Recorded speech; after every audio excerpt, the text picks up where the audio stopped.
네, 시작하겠습니다. 두 번째 조정 사건으로 2020 주택조정 1002호 임대료 증액 요구 거절 사건입니다. 심사관 먼저 해당 사건의 조사 보고부터 해주시죠. 조사 보고 시작하겠습니다. 2020 주택조정 1002호 사건에 대해 조사 보고 드리겠습니다. 신청인은 서울 서대문구 신촌동 소재 피신청인 소유 오피스텔 건물 303호에 거주하고 있는 임차인이고 피신청인은 임대인입니다. 신청인과 피신청인은 위 303호에 대하여 보증금 5천만 원, 월세 50만 원에 임대 기간은 2018년 12월 1일부터 2020년 11월 30일까지 2년으로 하는 임대차 계약을 체결하였습니다. 피신청인인 임대인은 임대차 계약이 만료되기 1개월 전인 2020년 10월 25일에 피신청인에게 보증금을 5% 증액하여 재계약할 것을 요구하였으나 신청인이 이를 거절하면서 주택임대차분쟁조정위원회에 임대료 조정 신청을 하였습니다. 좀 더 자세한 상황은 사건 영상을 통해 보시도록 하겠습니다. 잠깐만. 임대인이네? 303호 세입자 2020년 11월 30일이 계약 만기인데 연장할 거지? 연장할 거면은 이번 달 말까지 계약서 다시 쓰자고. 뭐 오늘 내일 중으로 답장 주고 임대료는 법대로 딱 5%만 올릴 테니까 그렇게 알아? 아, 벌써 재계약할 때가 됐나? 가뜩이나 쪼들려 죽겠는데. 야, 무슨 일인데? 아니, 임대인이 재계약할 때 됐다고 임대료 올려달래. 벌써 그렇게 됐냐? 얼마 올린대? 5% 올린다는데? 그럼 얼마지? 그리고 보증금만 올린다는 거야? 월세 올린다는 거야? 스트레스 받아. 네, 안녕하세요. 저 궁금한 게 있어서요. 5% 올리신다고 하신 게 보증금 월세 중 어떤 거 말씀하시는 거예요? 뭐 당연히 둘 다지. 자네는 참 운도 좋아. 최근에 법 개정되는 바람에 내가 5%까지밖에 못 올리잖아. 지금 주변 시세가 얼만데. 그럼 보증금 월세 둘 다 5%씩 올린단 말씀이세요? 당연하지. 뭐 어디 보자. 지금 보증금 5천에 월세 50 살고 있잖아. 보증금은 250 올려서 5,250. 그리고 월세는 25,000원 올려서 52만 5천원 주면 돼. 죄송해요. 월세는 어떻게든 해보겠는데 제가 지금 다니던 직장도 코로나 때문에 잘리고 당장 생활이 어려워서 250을 한꺼번에 들을 수가 없는데 제가 다음 달에 학자금 대출도 만기라 갚아야 하거든요. 그래. 뭐 사정이 딱하기는 하네. 그러면 내가 보증금 2천 정도 돌려주고 우리 월세로 전환할까? 아, 정말요? 그럼 월세는 얼마나 올리는 거예요? 아래층 203호가 3천에 70이니까 2천 돌려주고 월세 70만 원을 하자. 뭐 대신 아까 말한 2만 5천 원은 더 안 올릴게. 한꺼번에 20만 원을요? 당장 돈이 필요하긴 한데 그렇다고 월세를 70씩 내기는 좀 죄송한데 생각 좀 해보고 다시 연락드릴게요. 그래 뭐 나는 또 충분히 양보한 거니까 더 이상은 내고 못해주고 안 되면 이사를 가든가. 네, 알겠습니다. 야, 뭐래? 보증금 월세 다 5%씩 올려달라는 거래. 아니면 보증금 2천만 원 돌려주는 대신 월세를 20이나 올려달라네. 어쩌지? 야, 20만 원은 말도 안 되지. 최근에 내가 인터넷 보니까 월세 전환율이 2.5%로 더 낮아졌다는데? 그리고 이 동네 집값도 별로 안 오르고 집은 낡을 대로 낡았잖아. 보증금을 몰도로 올려달래. 그렇긴 하지. 그리고 너 지금 잘려서 백수잖아. 돈벌이도 마땅치 않으면서. 그렇긴 한데 그래도 임대인이 더 달라면 빌려서라도 내야죠.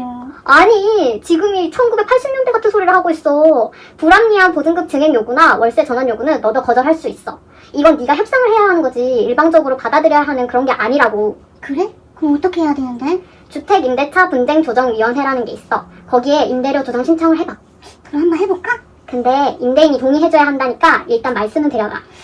알겠어, 잠깐만. 제 친구 말이 임대료를 무조건 5%까지 올려야 하는 건 아니라고 해서요. 그리고 보증금을 월세로 전환할 때도 전환율이라는 게 있는데요. 그래서 말인데요. 주택임대차분쟁조정위원회라는 곳에 조정 신청을 하면 임대료를 적정선에서 조정할 수 있도록 도와준다고 하네요. 괜찮으시면 조정 신청을 해보고 싶은데요. 내 참 진짜 별일이 다 있어. 본 조정 사건에 관해서 먼저 당사자들의 입장을 들어보도록 하겠습니다. 신청인부터 말씀해 주세요. 재계약을 할 때 임대료를 무조건 5%까지 올려야 하는 건 아니라고 들었습니다. 저희 옆집도 2달 전에 저랑 똑같이 보증금 5천에 월세 50으로 계약했다고 하더라고요. 재계약을 하니 임대료를 올리겠다는 임대인 입장도 이해가 안 되는 건 아닌데요. 저도 지금 실직 상태라 월세는 몰라도 보증금까지 올려드리기는 어려운 상황이에요. 그리고 보증금 2천을 돌려받는 대신 월세를 20만 원이나 올리는 것도 좀 부당하다는 생각이고요. 조정위원회에서 적절한 선에서 조정해 주셨으면 합니다. 네, 그럼 다음으로 피신청인 말씀해 주세요. 저는 더 더도 말고 덜도 말고 딱 법에서 정한 대로 5%만 올려받겠다는 겁니다. 물가도 오르고 건물 관리 비용도 더 들어가는데 저도 땅 파먹고 장사하는 사람은 아니잖아요. 그리고 303호가 돈 필요하다고 해서 그러면은 보증금 2천만 원 돌려주고 대신 다른 호실 시세랑 똑같이 3천에 70만 원으로 맞춰주겠다고 한 건데 이것도 잘못인가요? 그럼 전 앞으로 계속해서 임대료도 못 올려받고 평생 같은 임대료로 세를 놔야 한다는 이야기이신가요? 네, 두 분 말씀을 잘 들었습니다. 지금 두 분 말씀을 들어보니까 이 사건의 쟁점은 크게 두 가지라고 할 수 있겠네요.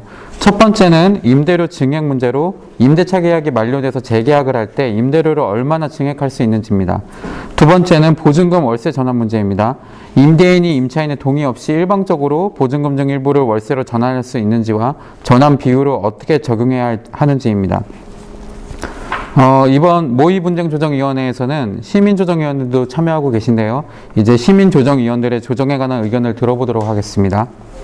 네, 임대료 인상은 5%가 임대차 보호법상 상한으로 되어 있는데 이것은 상한이고 주변 임대료 시세 변화 등 시장 여건을 고려하게 되어 있습니다.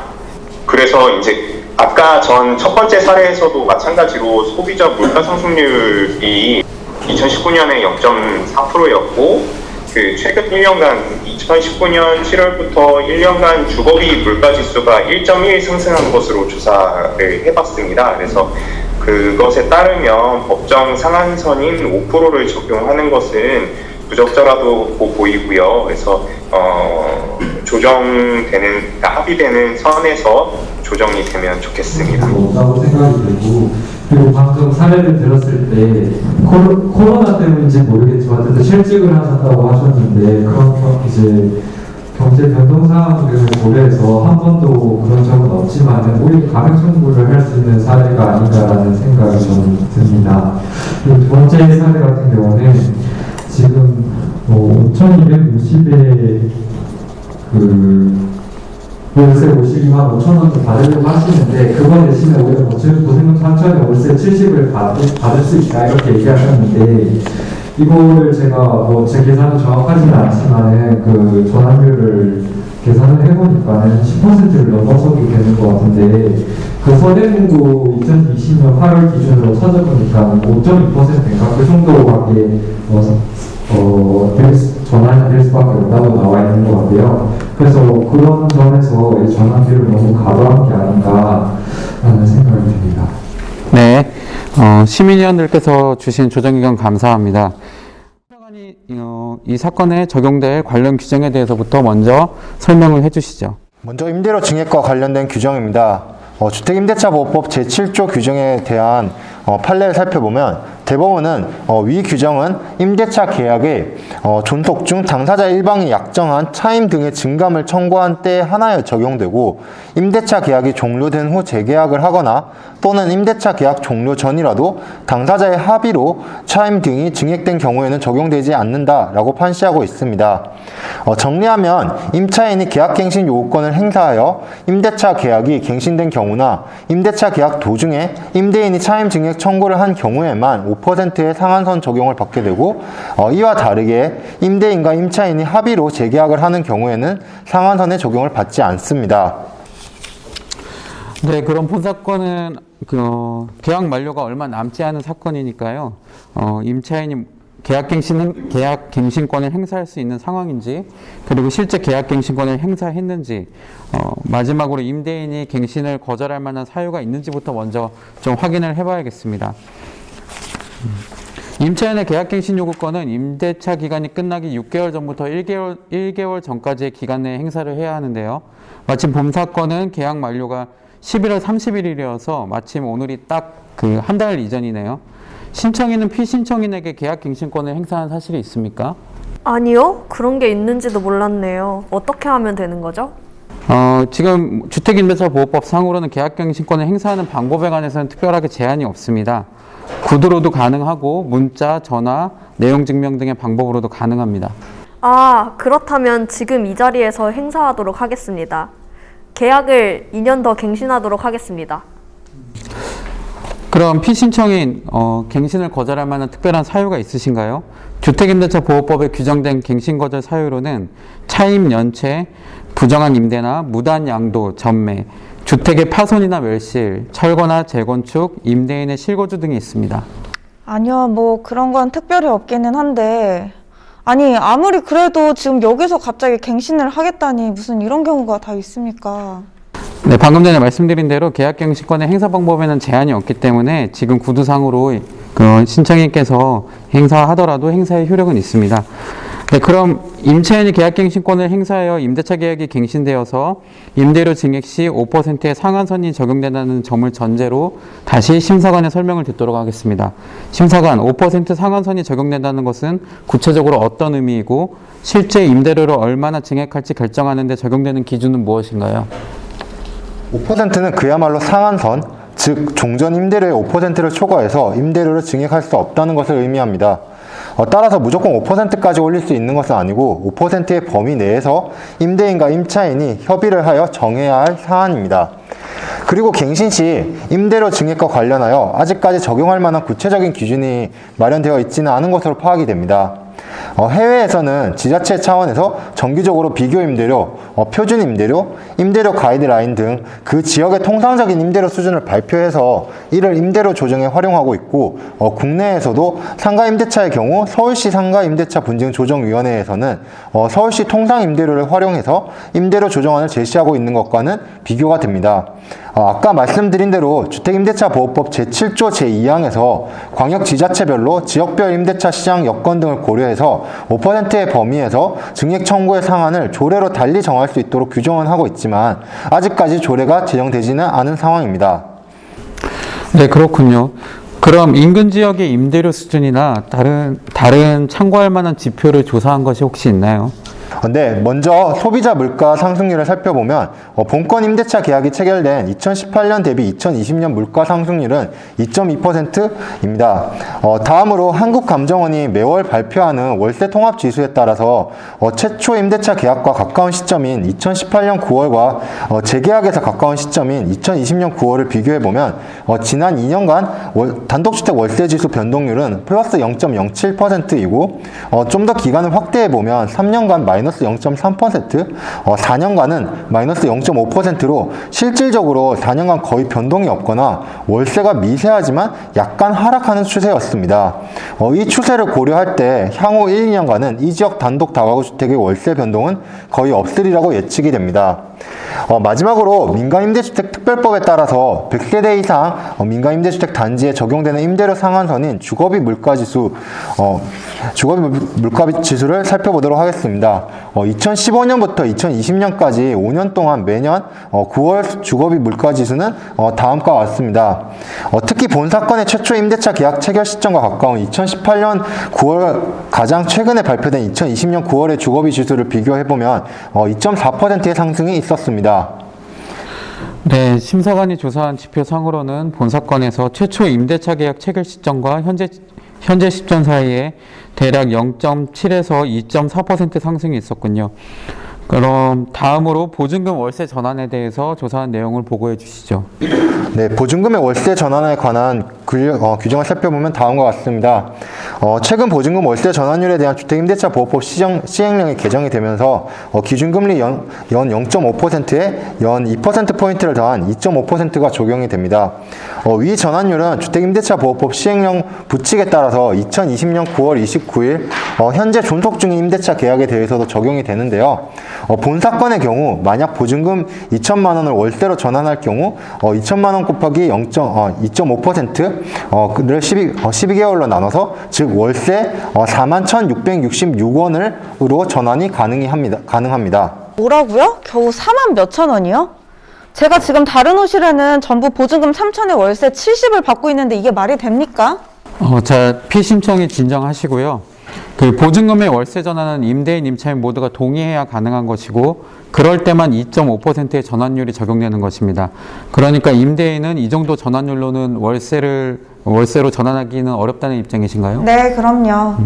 신청인은 어떤가요? 저야 목돈이 필요한 상황이라 그 정도 전환율이라면 동의할 수 있는데요. 근데 임대인이 저렇게 펄펄 뛰시니 어쩔 수 없죠. 그럼 저희 조정부에서는 방금 심사관이 그 조사한 내용과 그리고 보증금의 월세 전환 여부에 따라서 다음과 같이 두 가지 조정안을 제시하고자 합니다. 먼저 보증금을 월세로 전환하지 않는 경우입니다. 이 경우 저희 조정부는 앞서 심사관이 보고한 각종 지표에 따라서 2%의 임대료 인상이 적정하다는 데 의견을 모았습니다. 2%를 적용할 경우 보증금은 100만 원, 월세는 1만 원 인상입니다.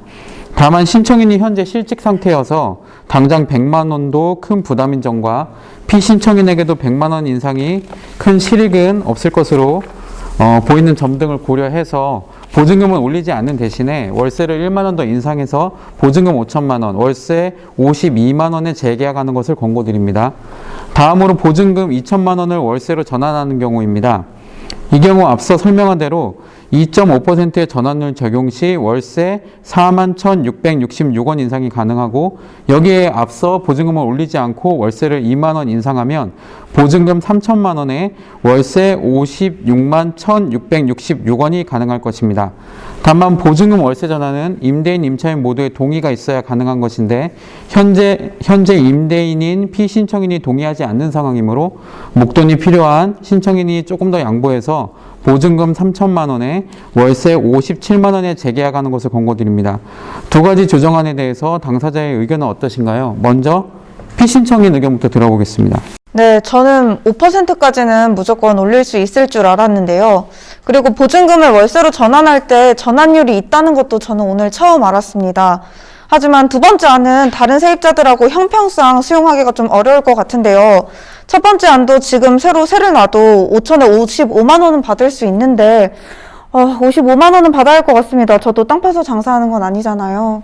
피신청인 그 임대료 인상률 상한선 5%를 다 적용해도 올릴 수 있는 월세는 최대 53만 원 정도입니다. 55만 원을 인상하면 법 위반이 되거나 아니면 임차인이 계약갱신권을 행사하지 않은 것이 돼서 2년 후에 다시 갱신권을 행사할 수 있는데 그래도 괜찮은가요? 네, 뭐 제가 그 원룸에 들어가서 살 것도 아니고 계속 임대할 거니까 상관없습니다. 그러면은 신청인 의견은 어떤가요? 저야 보증금 일부라도 돌려받으면 대출 문제도 해결할 수 있고 좋기는 한데 보증금 2천을 돌려받는 건 다른 세입자들하고 비교에 맞지 않는다고 하니 월세만 조정하는 방향으로 하고 싶네요. 다만 한꺼번에 5만 원을 올리기에는 당장 제가 지금 일이 없는 상황이거든요. 그래서 부담이 너무 크니 조정위원들께서 주신 안대로 2만 원 정도만 인상하는 것으로 합의했으면 합니다. 어떻게 좀 안 될까요? 피신청인 지금 임차인 사정을 생각하셔서 조금 더 양보하시면 어떨까요? 만약 조정이 안 될 경우 임대료를 올려받으려면 임차인을 상대로 차임 증액 청구 소송을 해야 하는데 소송 비용이나 판결까지 걸리는 시간도 만만치 않을 것이고 결과가 지금보다 낫다는 보장도 없습니다. 네, 그럼 뭐 저도 소송까지 가고 싶은 마음은 없어요. 제가 너무 착해서 탈인 것 같은데요. 월세 2만 원만 올려받는 걸로 하죠. 감사합니다. 네, 임대인께서 양보해 주셔서 감사합니다. 그럼 보증금 5천만 원 그대로 월세는 2만 원 인상해서 52만 원에 2년 더 재계약하는 것에 두 분 다 동의하시는 거죠? 네, 동의합니다. 조정위원 두 분께서 달리 보태실 의견이 있으신가요? 네, 없습니다. 네, 그럼 지금까지 법률 검토 및 신청인과 피신청인 사이에 협의된 사항에 기초해 다음과 같이 미리 작성한 초안에 기초해서 조정 주문을 말씀드리도록 하겠습니다. 제1항 신청인과 피신청인은 신청인의 주택임대차 계약갱신 요구에 따라 2020년 11월 30일 만료하는 서울 서대문구 피신청인 소유 다가구 단독주택 303호의 임대차 계약기간이 2년 갱신되고 월세를 제외한 보증금 등 나머지 계약 조건은 종전계약과 동일하다는 점을 확인한다. 제2항 제1항에 갱신된 계약의 월 차임은 52만 원으로 한다. 3항 신청인의 나머지 신청을 포기한다. 신청인, 피신청인 모두 조정 주문에 동의하십니까? 네, 동의합니다. 네, 이상으로 2020 주택조정 1002호 임대료 증액 요구 거절 사건은 조정이 성립하여 조정 주문과 같이 결정합니다. 2020 주택조정 1002호까지 살펴보았습니다. 네. 사실 앞보다 좀더 티키타카를 하면서 이제 조정이 좀 더 길게 이루어졌는데요. 주택임대차 분쟁조정위원회에서 이렇게 임대인의 주거비 인상 요구도 조정할 수가 있다니 좀 새롭습니다. 네. 몇 가지 건들이 저는 좀 인상 깊었는데요. 해외에서는 이미 지자체별로 통상임대료 수준으로 권고를 할 수 있다는 점, 국내에서는 이미 상가에 대해서도 그렇게 하고 있다는 점, 임대차 분쟁 조정위가 주택뿐만 아니라 상가도 있는데 그런 점이라든지 이런 것들이 잘 있고, 핵심은 통보로 가능한 게 아니라 합의를 해야 가능하다고 하는 것이니 중요한 것 같습니다. 그리고 오늘 저희가 준비해 온 것이랑 조금 다르게요. 12월 10일부터는 임대인 동의가 없더라도 분쟁조정위원회가 신청하면 열릴 수 있습니다. 그래서 내 권리를 지킬 때 잘 활용하시면 좋겠네요. 바로 이어서 세 번째 사건을 좀 보도록